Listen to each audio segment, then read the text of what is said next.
Bengali টিউশনে তোমাদের সকলকে স্বাগত। আমি শুভময়। আজ তোমাদের বিভূতিভূষণ বন্দ্যোপাধ্যায়ের লেখা চাঁদের পাহাড় সেটির আজকে তৃতীয় অধ্যায় নিয়ে আমরা আলোচনা করব। আমরা প্রথম থেকে আলোচনা করছি। 1 নাম্বার অধ্যায় হয়ে গেছে, 2 নাম্বার হয়ে গেছে, এবার আমরা আসব তৃতীয় অধ্যায় নিয়ে। দ্বিতীয় অধ্যায়টিতে আমরা শেষ পর্যন্ত দেখেছিলাম যে শঙ্কররা মানে শঙ্করের যে বস ছিল সে বস তাঁবু উঠানোর সিদ্ধান্ত নিয়েছিল। মানে বস আমি তো এমনি বললাম, মানে শঙ্করদের ওখানে যে সাহেব ছিল তিনি তাঁবু উঠানোর সিদ্ধান্ত নিয়েছিলেন। তাছাড়াও বৃষ্টি চলে আসছিল, যার ফলে তাঁবু উঠাতে তারা বাধ্য হয়েছিল। এরপরে শঙ্কর একটা স্টেশন ম্যানেজারের দায়িত্ব পেয়ে সেখানে চলে আসে। এবার থেকে শুরু হবে আমাদের তৃতীয় অধ্যায়। নতুন পথ পেয়ে শঙ্কর যখন স্টেশনটিতে এসে নামলো তখন বেলা প্রায় 3টা হবে। স্টেশনটি মাটির প্ল্যাটফর্ম দিয়ে তৈরি, মানে তখনও তো পাকা হয়নি, মাটিরই ছিল। মাটির প্ল্যাটফর্ম এবং আরেকটি জিনিস লক্ষ্য করার মতো ছিল, সেটি হলো স্টেশনটি কাঁটা তার দিয়ে ঘেরা ছিল।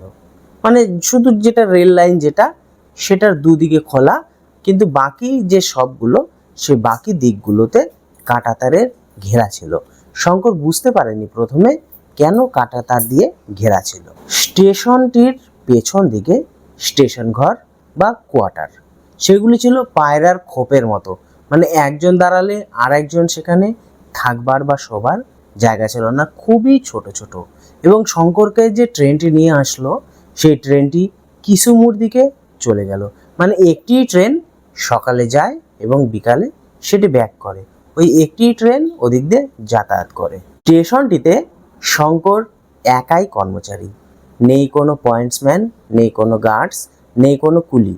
তাই তাকেই পয়েন্টসম্যান, ম্যানেজার মানে স্টেশন ম্যানেজার, কুলি সমস্ত কাজ তাকে একাই করতে হবে। এরকম অবস্থার একমাত্র কারণ হলো এইসব স্টেশন থেকে সেই সরকারের কোনো আয় হয় না। মানে আয় কি করে হবে?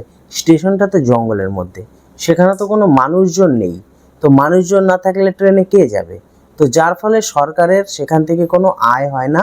আর আয় না হওয়ার জন্য সরকার পক্ষ থেকে সেই স্টেশনগুলির কোনো সংস্কার করা হয় না, যার ফলে স্টেশনগুলির এই অবস্থা হয়ে রয়েছে।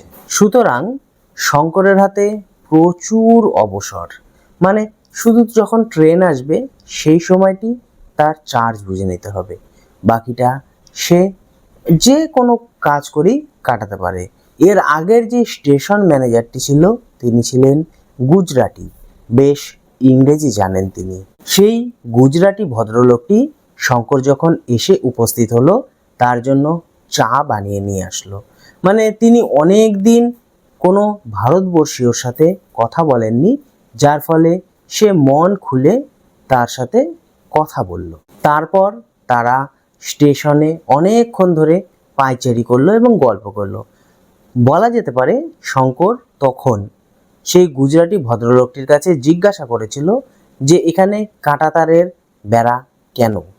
তখন গুজরাটি ভদ্রলোকটি বলেছিল যে নির্জন জায়গা তো, সেই কারণে সরকার পক্ষ থেকে কাঁটাতারের বেড়া দিয়ে রেখেছে।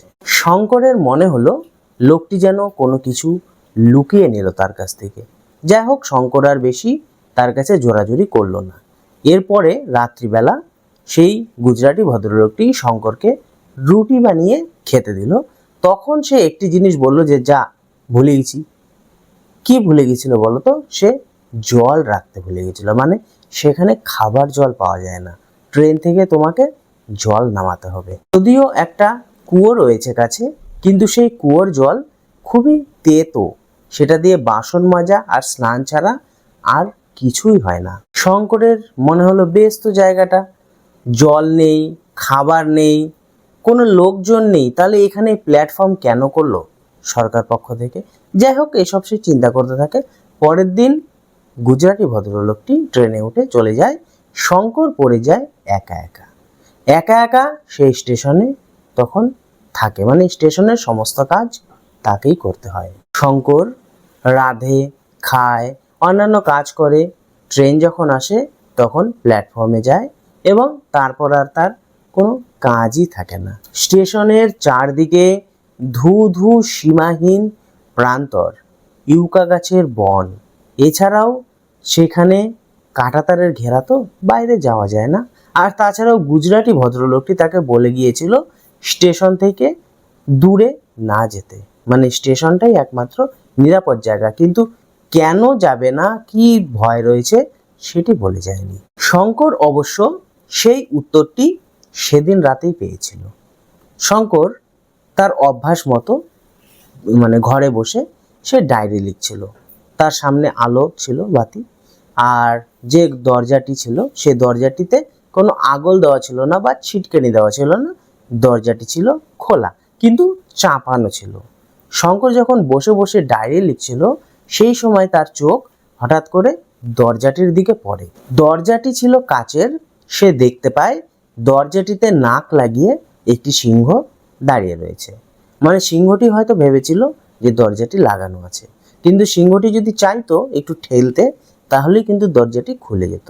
মানে সিংহ ভাবছে যে লাগানো, যার জন্য সে ঠেলেনি। এটাই শঙ্করের ভাগ্য ভালো ছিল, যার ফলে সিংহটি ভেতরে প্রবেশ করেনি। আর শঙ্করও ছিল নিরস্ত্র।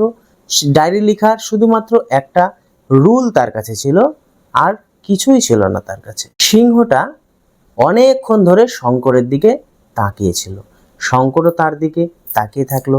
মনে হলো তারা দুজন দুজনকে কত কাল ধরে যেন চেনে। এবং হঠাৎ করে শঙ্করের যখন জ্ঞান ফিরে আসলো বা চেতনা ফিরে আসলো, সে দৌড়ে গিয়ে ছিটকানিটা লাগিয়ে দেয়। মানে ও যদি ছিটকানিটা না লাগায় সেদিন রাতেই কিন্তু শঙ্করের অবস্থা খারাপ হয়ে যেত। এতক্ষণে সে বুঝতে পারলো স্টেশনের চারধারে কাঁটাতারের বেড়া কেন, কিন্তু এটাও সঠিক উত্তর নয়। মানে তার বোঝাটাও ঠিকভাবে হয়নি। তার উত্তরটা সে দুদিন পরে পেয়ে গেল। দুদিন পরে শঙ্কর কি উত্তর পেল সেটা আমরা পরে জানবো। তার আগে বলে নেই, শঙ্কর পরের দিন গার্ডটিকে সমস্ত কথা খুলে বলল। গার্ডটি তাকে সাবধান করে দিয়ে বলল যে তোমার পরের স্টেশনটিরও একই অবস্থা, সেখানেও সিংহের অত্যাচার। তো যাই হোক, তুমি বেশি বাইরে থেকো না। গার্ডটি আরেকটি কিছু বলতে চাইছিল, কিন্তু তখন ট্রেনের সিগন্যাল হয়ে যাওয়ায় গার্ডটি উঠে চলে যায় এবং শঙ্করের উত্তরটি অজানাই থেকে যায়। শঙ্কর ভীষণ চিন্তিত হয়ে পড়ে। গার্ডটি কি তাকে অন্য কিছু বলতে যাচ্ছিল? সে কি আরও কোনো বিপদে পড়তে পারে? তাহলে কি কাঁটাতারের বেড়াটা শুধু সিংহের জন্য নয়, অন্য কি উপদ্রব রয়েছে এখানে? এসব চিন্তা শঙ্করকে ভাবিয়ে তুলতে লাগলো। যাই হোক, শঙ্কর এখন প্ল্যাটফর্মের চারিদিকে যতটা সম্ভব আগুন জ্বালিয়ে রাখে, কারণ সিংহের হাত থেকে তাকে তো বাঁচতে হবে। এছাড়াও রাত্রে যখন শেয়াল ডাকে বা দূরে ইউকা গাছটি তার একটি গভীর রহস্যময়ী বনভূমি এটি মনে হয়। শঙ্কর তো ঠিক এরকম জীবন তো চেয়েছিল। তোমরা 1 নম্বর চ্যাপ্টারে পড়ে দেখবে, সে তো পাটকলের চাকরির জীবন চায়নি।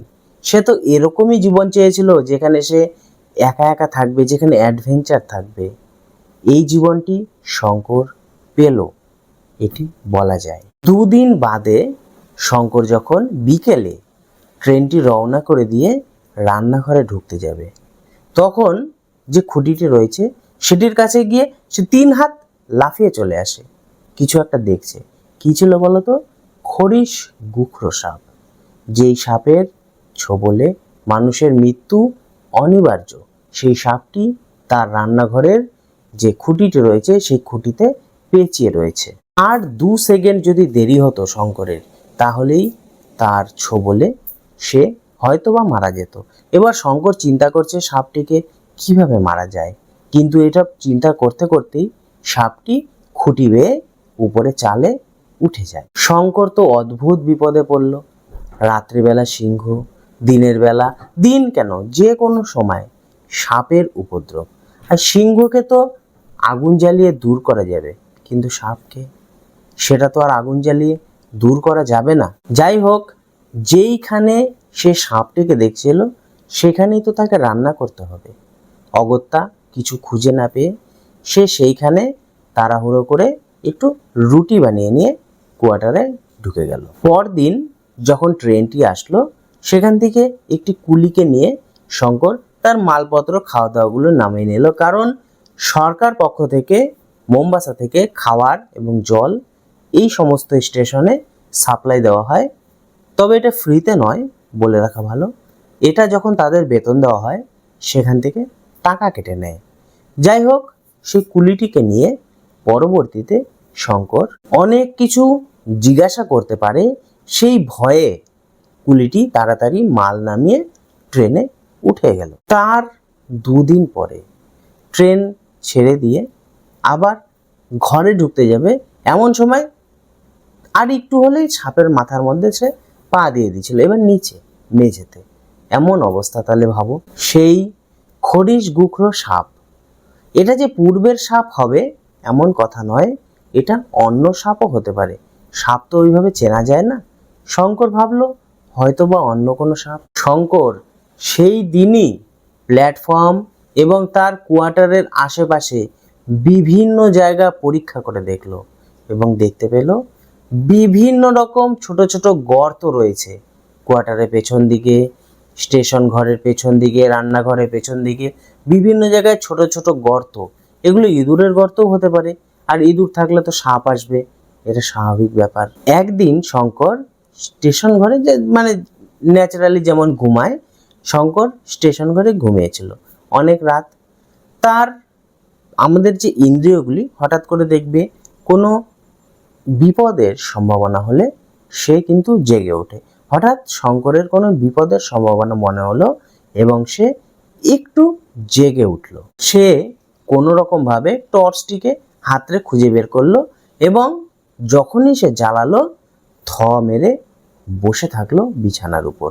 সে কিন্তু নড়তে পারছে না সেখান থেকে। শঙ্করের বিছানা ও দেওয়াল, এই যে মিডিলের যে অংশটা, এই অংশটার মধ্যে এত বড় একটা ফোনা তুলে একটি সাপ তার দিকে তাকিয়ে রয়েছে। মানে সে যে টর্চ মারছিল না, তখন সে দেখতে পেল তার দিকে এভাবে তাকিয়ে রয়েছে।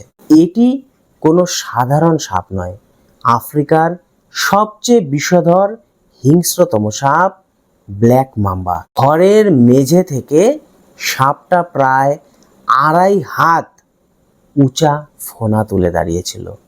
আর এই ব্ল্যাক মাম্বা যখন কোনো মানুষকে ধাওয়া করে বা ছবল মারে, তখন সেটি লাফিয়ে তার ঘাড়ে গিয়ে ছবল মারে। তাহলে ভাবতে পারছো কতটা হিংস্রতম এই ব্ল্যাক মাম্বা।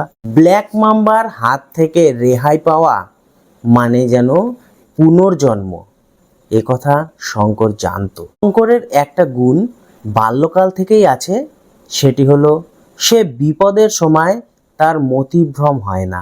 মানে বিপদে তার মাথা আউলে যায় না। তার মাথা বিপদে কিভাবে কাজ করতে হবে সেটি সে ভালো করেই জানে। শঙ্কর জানে তার টর্চটা কোনো কারণে যদি ব্ল্যাক মাম্বার মুখের থেকে সরে, তাহলেই ব্ল্যাক মাম্বা তাকে শেষ করে দেবে। আর ব্ল্যাক মাম্বার চোখের মধ্যে সে টর্চটা ধরে রাখছিল। কিন্তু একটা মানুষ কতক্ষণ ধরে রাখবে টর্চটা? তার কিছুক্ষণ বাদে হাতটা ঝিমঝিম করতে শুরু করলো। মানে তুমি যখন এইভাবে ধরে রাখবে কন্টিনিউয়াস, তখন তোমার হাতটা তো বেশিক্ষণ থাকবে না সেভাবে, হাতটা তো নড়বে। আর হাতটা যদি একবার নড়ে, ব্ল্যাক মাম্বা তখনই তোমাকে মানে শঙ্করকে অ্যাটাক করবে। আর যেহেতু ব্ল্যাক মাম্বার চোখে আলোটা পড়ছিল, তাই সে অন্ধ হয়ে গেছিল, মানে সে কিছু দেখতে পাচ্ছিল না সাপটি, এবং যার ফলে সাপটি কিন্তু নড়াচড়া বন্ধ করে দিয়েছিল। সে একটি জায়গায় স্টিলভাবে দাঁড়িয়েছিল, তাও আবার 2.5 হাত উঁচু ফোনা তুলে। শঙ্কর টর্চটি কিন্তু ধরেই রাখলো, আর আলোতে সাপের চোখগুলি যেন দানার মতো জ্বলজ্বল করছিল। আর সেই আলোতে তার যে একটা হিংস্র ভাব, সে যে রাগে ক্ষোভে ফেটে পড়ছে, সেটি সে বুঝতে পারছে। এই যে ব্ল্যাক মাম্বা সাপটি, তার প্রত্যেক ছোবলে 1500 মিলিগ্রাম করে বিষ সেই ক্ষতস্থানে প্রবেশ করিয়ে দিতে পারে। তাহলে কতটা হিংস্র ভেবে দেখো। শঙ্করের হাত যেন ঝিমঝিম করতে থাকলো, তার হাত অবশ হয়ে এসেছে, কনুই পর্যন্ত তার হাতে কোনো বল পাচ্ছে না সে। এদিকে টর্চের ব্যাটারি কতক্ষণ থাকবে? টর্চের ব্যাটারিও ধীরে ধীরে কমে আসছে। শঙ্কর ভাবলো এই টর্চের ব্যাটারি যতক্ষণ রয়েছে ততক্ষণ তার জীবন রয়েছে। টর্চের ব্যাটারি শেষ মানে শঙ্করের মৃত্যু। যাই হোক, টর্চের ব্যাটারি সাদা থেকে ধীরে ধীরে সেটা হলুদ হয়ে যাচ্ছিল। সেই সময় ঘড়িতে ঢং ঢং করে 3টে বাজলো। শঙ্কর ভাবলো হয়তো এই 3টে পর্যন্তই তার আয়ু রয়েছে। হঠাৎ করে আওয়াজ হওয়াতে শঙ্করের হাতটা এভাবে একটু নড়ে গিয়েছিল। কিন্তু শঙ্কর ভাবলো এই বুঝি সাপটা আমাকে তাড়া করে আসলো। কিন্তু সাপটা কই? শঙ্কর তো দেখতে পাচ্ছে না, আলোটা তো সরে গেছে, কিন্তু এখন সাপটা কোথায় গেল? তখন সে বুঝতে পারলো একজনের চোখের মধ্যে যদি তুমি কন্টিনিউ আলো ফেলতে থাকো সে কিন্তু মোহগ্রস্ত হয়ে পড়ে, সে কিন্তু কিছু দেখতে পাবে না, অন্ধ হয়ে যায়। সাপটি সাময়িক মোহগ্রস্ত হয়ে সে কিন্তু একটু নিস্তেজ হয়ে গিয়েছিল। আর এই সুযোগেই শঙ্কর এক লাফে বাইরে বেরিয়ে গিয়ে ছিটকিনিটা বাইরে থেকে আটকে দিল। বাকি রাতটা শঙ্কর প্ল্যাটফর্মেই কাটালো। সিংহের ভয় তো তাও তো দেখা যাচ্ছে দূর থেকে যে সিংহটা আসছে, এটার তুমি কি করবা? এই ব্ল্যাক মাম্বা ভয়ঙ্করতম সাপ। যাই হোক, বাকি রাতটা সে প্ল্যাটফর্মে কাটালো। পরের দিন সকালে যখন ট্রেন আসলো, গার্ডকে সে সব খুলে বলল। গার্ড বলল চলো তো দেখি ঘরে। ঘরে গিয়ে দেখলো দুজন মিলে সাপের কোনো চিহ্ন মাত্র নেই সেখানে। গার্ড বলল খুব ভালো বিপদ কালকে তোমার হতে চলেছিল, তুমি খুব কপাল ভালো, বেঁচে গিয়েছো। আমরা কেউ ভয়ে তোমাকে বলিনি যে তুমি যদি চাকরি ছেড়ে চলে যাও, এই কারণে বারবার বলার ইচ্ছা ছিল কিন্তু তোমাকে আমরা বলতে পারিনি। এর আগের যে স্টেশন মাস্টার ছিল তিনি এই ব্ল্যাক মাম্বার ভয়েই এখান থেকে পালিয়েছেন।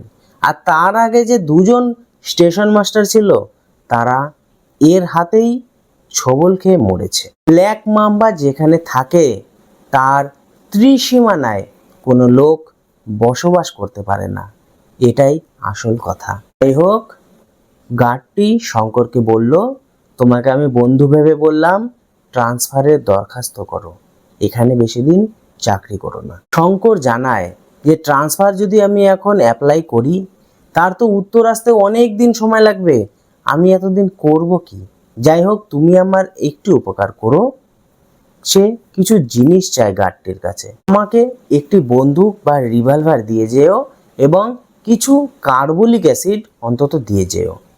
গার্ডটি ছিল ভালো, বন্দুকটি তো দিতে পারমিশন লাগবে। যাই হোক, সে কার্বলিক অ্যাসিডটি খুব তাড়াতাড়ি শঙ্করকে দিয়ে দেয় এবং বন্দুকের জন্য একটু তো অপেক্ষা করতেই হবে। ট্রেন থেকে একটা কুলিকে সে নামিয়ে দেয় এবং বলে যে তুমি এর সাথে সারাদিন থাকো, যাওয়ার সময় তোমাকে নিয়ে যাব। এই ট্রেনের যে কুলিটি এবং শঙ্কর দুজন মিলে সারাদিন ধরে যত সব গর্ত ছিল সব গর্তগুলিকে বুঝিয়ে দেয়। পরীক্ষা করে দেখা গেল কাল রাতে যে সাপটি এখান থেকে বেরিয়েছিল সেটি পশ্চিম কোণের একটি গর্ত থেকে বেরিয়েছিল, এটা তাদের মনে হলো। বিকেলবেলা যে ট্রেনটি ফেরত আসছিল সেই ট্রেনের গার্ডটির কাছ থেকে কার্বলিক অ্যাসিড সে রেখে দিল এবং চারিদিকে কার্বলিক অ্যাসিড ছড়িয়ে দিল। এইটা যাওয়ার সময় তাকে একটা বড় লাঠি দিয়ে গেল এবং 2-3 দিনের মধ্যে শঙ্করকে সরকার পক্ষ থেকে বা রেল কোম্পানি থেকে একটা বন্দুক দিল। দেখো, এটাই ছিল 3 নাম্বার চ্যাপ্টারের আলোচনা। মানে আমি তো লাইন ধরে ধরেই বলতে পারো আলোচনা করছি। পরবর্তীতে আমরা তোমাদের মোট আছে 14টি চ্যাপ্টার, আমরা 14টি চ্যাপ্টারকেই ভালো করে আলোচনা করে দেব। যাই হোক, আজ এই ভিডিও এ পর্যন্তই। ভালো থেকো, দেখা হবে খুব শিগগিরই।